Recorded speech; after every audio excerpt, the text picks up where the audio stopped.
Our ground forces have not come under attack from enemy air forces since the Korean War.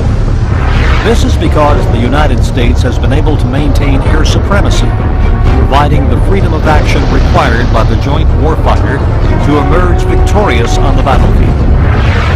However, for the first time, our claim to air supremacy is in jeopardy. Over the past several decades, our potential adversaries have closely followed both our technological advances and employment doctrine.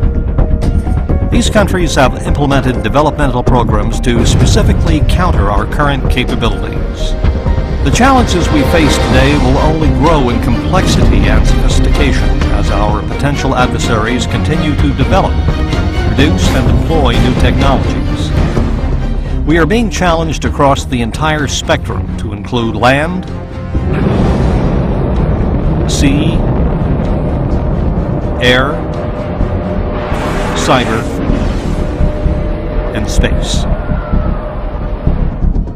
One of the most pervasive threats, modern ground-based air defenses, has reached unprecedented lethality. Our overwhelming success in Desert Storm highlighted the inherent vulnerabilities of our adversaries' defenses. Since then, there has been a global revolution to modernize air defense systems. At the heart of this threat is the surface-to-air missile, or SAM. Since the first SAMs were deployed by the Germans in World War II, our adversaries and potential adversaries have relentlessly pursued their development in an effort to counter U.S. air power. Over time, nearly every air power advancement fielded has been matched by SAMs, becoming increasingly lethal against a greater variety of air targets at longer and longer ranges. Both Russia and China are producing state-of-the-art SAMs. Shown are several systems that are currently fielded that directly challenge our bid for air supremacy. These modern systems can engage as many as a dozen targets simultaneously, at ranges in excess of 100 miles. Furthermore, they are not tied to a prepared site. They are highly mobile, allowing them to relocate in minutes rather than hours or days.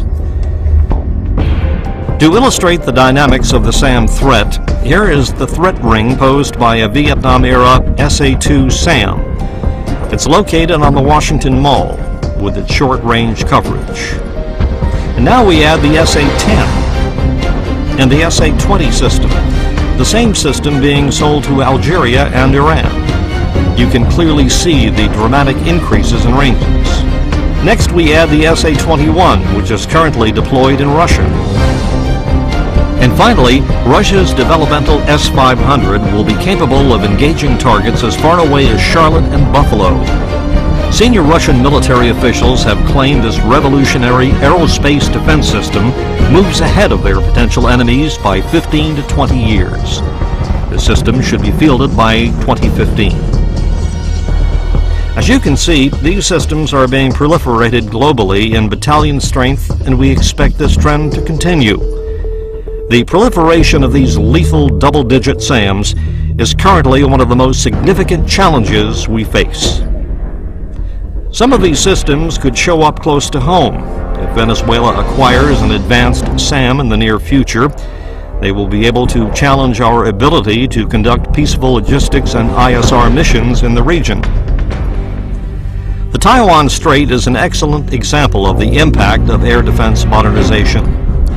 In 2000, China had only a handful of legacy SAM systems deployed opposite Taiwan, offering limited coverage and allowing freedom of movement along most of the coastline. Over the past few years, China has been steadily deploying modern SAM systems. You can see the significant change in coverage. The air defense threat is not restricted to land. The same systems are being deployed on board their ships, extending their air defense umbrella well over Taiwan. Looking at today's notional Chinese air defense umbrella on the strait, it is redundant, extensive, and survivable, creating an environment that would be extremely difficult, if not impossible, for fourth-generation fighters to penetrate or defeat. Moving on to the air threat, the production and proliferation of advanced fighters provides capabilities equal to or surpassing our legacy fighters. There are several advanced European fighters currently being fielded. Griffin, Fail, Typhoon, that are very competitive with our legacy F-15s, and in some areas they are technologically superior. These fighters are being marketed worldwide and could be sold to a future adversary. Our potential adversaries are making equally significant strides in fielding the latest technologies. One only has to look at the trend in aircraft development over the past several decades to see where our legacy systems are being overtaken. Said another way, 20 years ago our qualitative edge was matched with the appearance of the Russian Su-27 flanker. Today our legacy fighters are being outmatched by the latest Russian and Chinese fighters. As you can clearly see, there is basically no distinct fourth-generation advantage we hold. Russia is at the forefront of advanced fighter technology development. China is also rapidly moving forward with significant aerospace developments based on improvements to existing foreign technologies. Both countries continue to push the envelope, fielding fifth-generation technologies. Both Russia and China are ready and willing to export these fighters to anyone willing to pay for them. You can clearly see the extent of the proliferation problem. It will only get worse.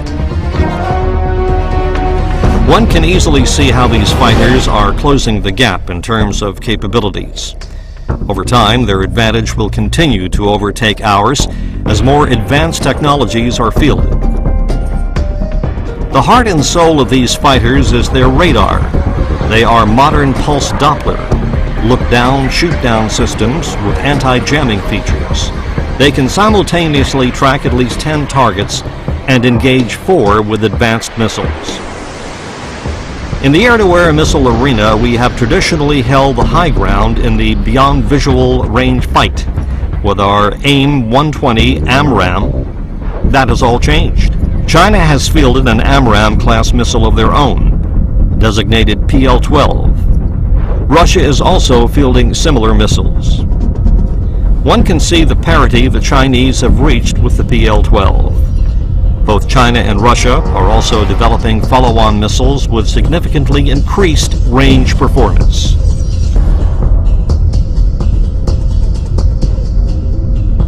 They are outpacing us in the missile arena and can directly challenge our AMRAAM superiority. Enhancing our adversaries' first-shot capability is their rapid integration of modern jammers, specifically digital radio frequency memory, or DRFM-based jammers. These jammers can capture and replicate, at high speed, our air intercept radars. It can return a false signal, leaving our fighters blind at the most critical moment of the fight. Again, both Russia and China are fielding DRFM systems that can deny any first launch capability. Bottom line, the size of the stick no longer matters. This technology has shifted the first shot advantage into the adversary's court. Some of these fighters are equipped with very advanced Russian engines that incorporate thrust vectoring technology. This technology provides significant and dynamic maneuverability and turning capability. The F-15C is no longer the world's premier air superiority fighter. No matter how you look at it, Russian and Chinese advanced flanker variants have achieved parity or surpassed many of the Eagle's technological advantages. Additionally, China is developing an advanced flanker variant, designated J-15, that will form the nucleus of a carrier air wing. This new flanker variant recently conducted its maiden flight. They will probably also adapt the highly capable F-10 fighter for carrier operations. China's first carrier could attain initial operating capability as early as 2012. Such a capability can only enhance their regional dominance. The threat doesn't stop here. Russia will soon field its latest flanker variant, the Su-35, a very advanced fighter that will clearly help bridge the gap between their current 4th generation and future 5th generation fighters.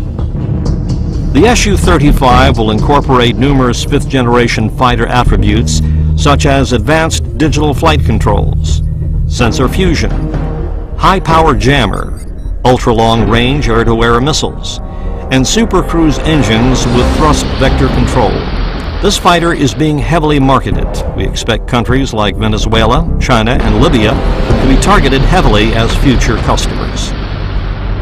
Our potential adversaries' fifth-generation fighters are here today.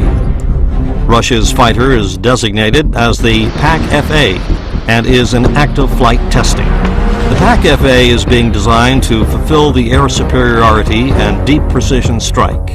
It is purposely designed to outperform the F-22 and F-35 and compete on the global markets. This advanced fighter is expected to be fielded by 2015. China's contender is called the XXJ.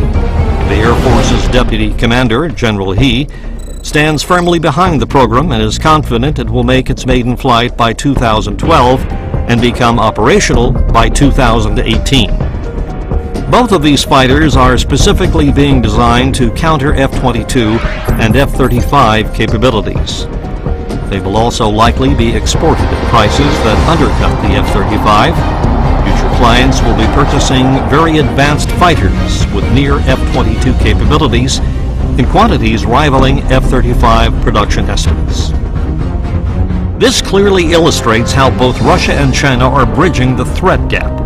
With the PAK-FA and the XXJ, you can see how their developing fighter programs are challenging our fifth-generation fighter dominance. Technology is market-driven, which rapidly accelerates its accessibility to the global market. Russia's military resurgence and prosperous China, combined with two diverse and expansive aerospace industries, are rapidly closing any existing gaps our legacy fighters retain as their fighter production and proliferation continues. As you can see, our adversaries have never failed to meet the challenges to their air power that we present them with. Looking at other threats, arguably one of the most important challenges we face is the cyber threat. Russia and China, recognizing our vulnerabilities, are maturing dedicated and highly sophisticated programs to exploit and attack our military computer networks. We are absolutely dependent on these networks to control and direct our force in peacetime and wartime. Last but certainly not least is the issue of space superiority. For the first time, the U.S. is no longer uncontested for control of space.